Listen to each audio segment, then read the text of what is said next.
Well, if you're a fan of comics books, you'll need to head on down to the Crocker Art Museum, where you can find a variety of local artists' work that will be featured at this year's CrockerCon. Our very own Joseph Platts, who is a lifelong comic enthusiast himself, got to give us a behind-the-scenes look.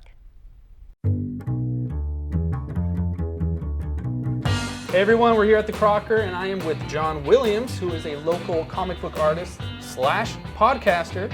John, tell us, why are comic books such an important art form? You know, the cavemen used to paint on the walls, and the Egyptians used to have hieroglyphics. It's storytelling. So it's taking the verbal or written story and putting pictures to it. It inspires other people to do the same, to create and to produce. I don't know, to let your imagination run wild. Well said.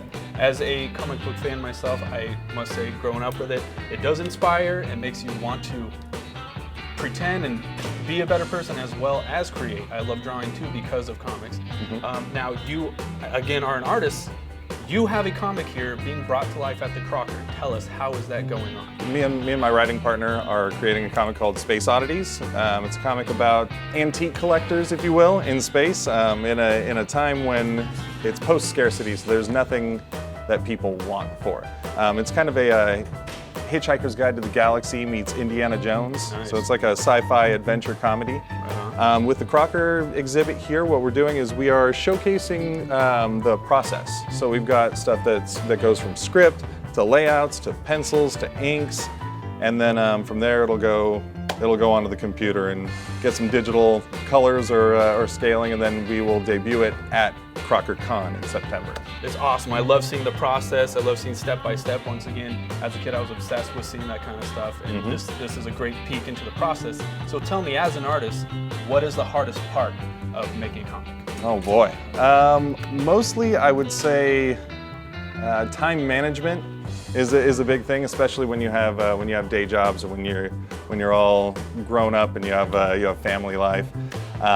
It takes discipline, not being too critical, because you've got to produce it, you've got to put it out there. Otherwise, I could spend the rest of my life tinkering on one panel. Right. Thank you, John. My pleasure. It, and I look forward to really taking a good look at all your work here. Hey guys, here we are now with Evan Burgoon. Hello. Not only is he a featured artist here, he is also one of the co-founders of CrockerCon. So, Evan, tell us, what does this exhibition say about the talent base of comic book artists here in the Sacramento area? I think it does a couple of things. First, I mean, there's quite a lot of talent here in Sacramento that's not in this exhibition, but it does show, I think, people at different levels of their career, as well as the process about what goes into making a comic book. So that's great. Tell us a little bit about what people can expect from the different artwork here at the Crocker. You can walk through one hall and be inspired by seeing all of these different comic books throughout the different eras of comic books. But then you can kind of come into this gallery portion where you can see the process. So you can see the behind the scenes work and gain an appreciation for how these things are made. Because I think a lot of times we read these books, we put them in our back pockets, we give them to a friend, and we enjoy them.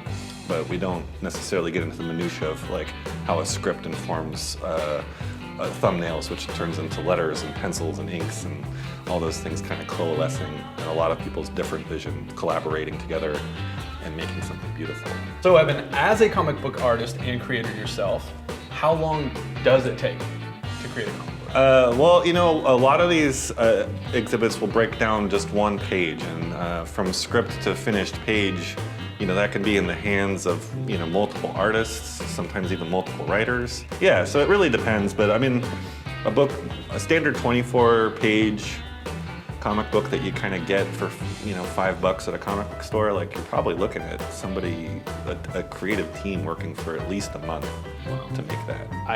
When I was a kid, wanted to be a comic book artist, and I did not have the patience because I knew, and so every time I read a comic, I understand there's a lot of tedium and utmost respect for that. Yeah. But Evan, you also teach art classes here at the Crocker. Yeah. Tell us, what do you enjoy most about that? You always encounter the person that's like, I have this great idea for a comic, and it's like, that's great, you should make it. Like, I'm not going to make your idea, you should make your idea. And so that's really that opportunity is I can go in and try to kind of coach them to get that story out, and then how that pairs and marries with a visual.